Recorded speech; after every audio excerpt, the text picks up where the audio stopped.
আমি বলেছিলাম অভিষেক শর্মার ওপর একটু ভরসা রাখতে হবে আমাদের। সে অবশ্যই করে দেখাবে। আজকে অভিষেক শর্মা তিনি এই বিশ্বকাপে প্রথম হাফ সেঞ্চুরি করেছেন। আজকে অভিষেক শর্মা ধরে ধরে ব্যাটিং করেছে। তাও জানেন ধরে ধরে ব্যাটিং করে অভিষেক শর্মা কত বলে হাফ সেঞ্চুরি করেছে? ধরে ধরে ব্যাটিং করে অভিষেক শর্মা 26 বলে হাফ সেঞ্চুরি করে ফেলেছিলেন। অর্থাৎ অভিষেক শর্মার ধরে ধরে ব্যাটিংটাও কিন্তু অন্যদের জন্য স্বপ্ন।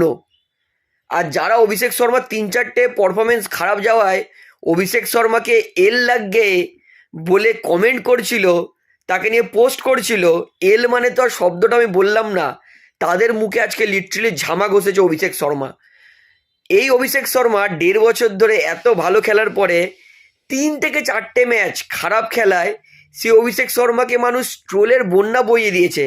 কিন্তু আমি ভরসা রেখেছিলাম অভিষেক শর্মা যে কামব্যাক করে দেখাবে। আজকে অভিষেক শর্মা কামব্যাক করে দেখিয়েছে।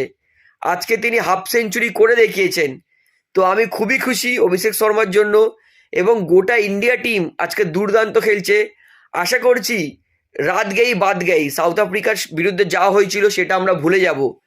আজকের আমরা ফিউচারের দিকে ফোকাস করব। ইন্ডিয়া আজকে দুর্দান্ত ব্যাটিং করছে। আই হোপ আজকে 220+ ইন্ডিয়া করবে, এটাই প্রে করি।